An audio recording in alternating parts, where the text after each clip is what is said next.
मंथन हब, जो आपको हमेशा मंथन करने में मदद करे।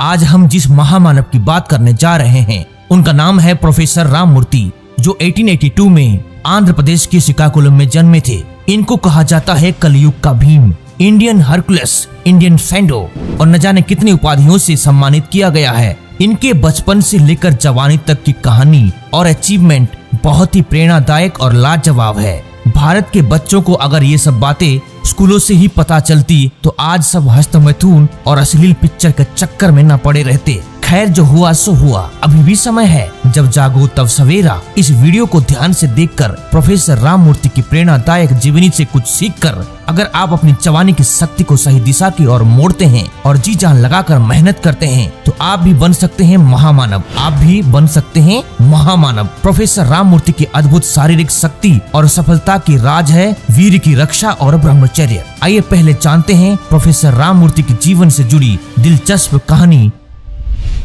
जिसे जानकर आपके रोंगटे खड़े हो जाएंगे। राममूर्ति 5 साल की आयु से ही श्वास रोग से पीड़ित थे, पर पिताजी के मार्गदर्शन अनुसार शारीरिक व्यायाम को जीवन का आधार मानकर अपने जीवन को गुजारा और श्वास रोग को जड़ से मिटा दिया। बचपन से ही उनकी रुचि बॉडी बिल्डिंग और रेसलिंग में थी, इसलिए कई प्रकार के ट्रेनिंग सेंटर से तालीम प्राप्त करके एक बड़े पहलवान के रूप में प्रसिद्ध हुए। उन्होंने ऋषि मुनियों के प्राणायाम विद्या को सिद्ध कर दिया था, इसलिए लंबे समय तक श्वास को रोक देते थे और पानी के अंदर भी रह जाते थे। जीवन के शुरुआती दौर में कई बार असफलता देखी, आत्मविश्वास कमजोर पड़ जाता था, फिर भी हिम्मत नहीं हारी। ब्रह्मचर्य को जीवन का सर्वोत्तम बल बनाकर बहुत ज्यादा शारीरिक व्यायाम करते थे, जिससे उनका शरीर इतना शक्तिशाली हो गया था कि देश विदेश में जाकर उन्होंने अपनी शारीरिक कौशलता दिखाई थी। स्टील और आयरन जंजीर को ब्रीथिंग पावर से तोड़ देते थे, अपने कंधों के बल पे तेज कार को रोक देते थे, अपनी छाती पर हाथी के वजन को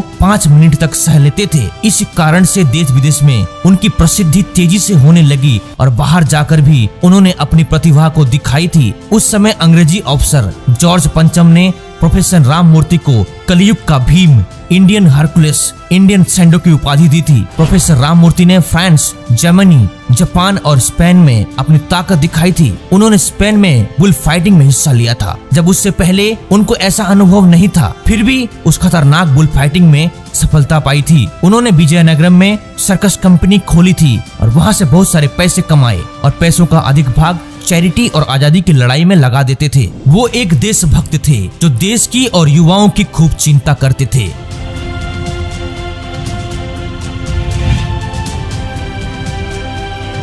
देश के युवाओं को शक्तिशाली बनाने के लिए वो भरपूर ट्रेनिंग देते थे। वे अपने आप में एक उदाहरण थे, जिसे जानकर मरी हुई युवा शक्ति में नई जान आ जाती थी। आज भी उनके जीवन शैली से प्रेरणा लेकर युवाओं में 100% जोश भर जाएगा और वो भी कुछ करने को तैयार हो जाएंगे। आइए जानते हैं उनकी जीवन शैली में क्या ऐसी खासियत थी कि वे इतने शक्तिशाली बनी। प्रोफेसर राममूर्ति शाकाहार में छुपे शक्तिशाली प्रोटीन के रहस्य को प्रोत्साहित करते थे। प्रोफेसर राममूर्ति के सामने हमेशा हनुमान, भीम, अर्जुन आदि वीरों की तस्वीर हुआ करती थी। वो कहते थे, मैं उनकी तरह बन ना भी पाऊं तो क्या हुआ, शारीरिक रूप से शक्तिशाली तो होकर ही रहूंगा। इसी उद्देश्य से वे खूब व्यायाम करते थे और एक ऑर्गेनाइज्ड लाइफस्टाइल को फॉलो करते थे। प्रोफेसर राममूर्ति ने अपनी जीवनी में कहा है कि मैं प्रतिदिन सुबह 3 से 6 बजे तक प्राणायाम करता था, 12 मील बिना विश्राम पैदल चलता था। इसके साथ प्रतिदिन 1 घंटा पानी में तैरता था। मैं रोज 3 किलोमीटर दौड़ते हुए जाता था और फौजियों के साथ कुश्ती करके 3 किलोमीटर दौड़कर वापस घर आ जाता था। फिर से अखाड़े में 150 जवानों के साथ कुश्ती करके थोड़ा विश्राम करता था। आगे वे कहते हैं, शाम को 1500 से लेकर 3000 तक दंड और 5000 से लेकर 10,000 तक बैठक करना मेरा रोज का व्यायाम था। इसके कारण 16 वर्ष की उम्र में मुझ में इतनी शक्ति हो गई कि नारियल के पेड़ को जोर से धक्का मारता तो 2-3 नारियल टूटकर गिर पड़ते।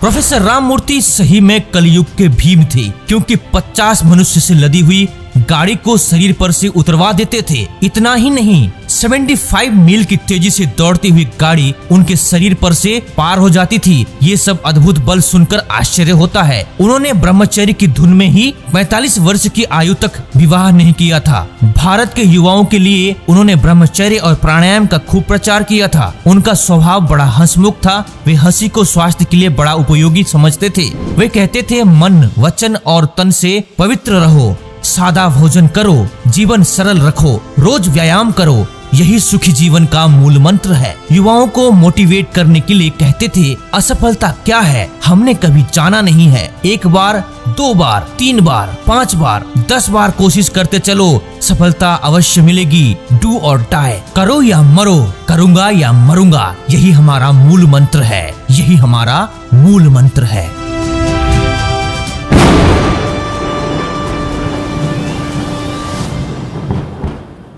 अगर आप मंथन हब से डायरेक्टली मार्गदर्शन चाहते हैं और उसके लिए ऑडियो काउंसलिंग लेना चाहते हैं तो आप हमारे फेसबुक पेज को लाइक और फॉलो करें। ऑडियो काउंसलिंग की रिक्वेस्ट भेजें, आपको आगे की जानकारी मिल जाएगी। इस वीडियो के 1000 लाइक्स करने के लिए वीडियो को लाइक और अधिक से अधिक शेयर करें। अपनी जिंदगी और औरों की जिंदगी को बदलने के लिए इस चैनल को सब्सक्राइब करें। मिलते हैं अगली इंटरेस्टिंग वीडियो में। धन्यवाद।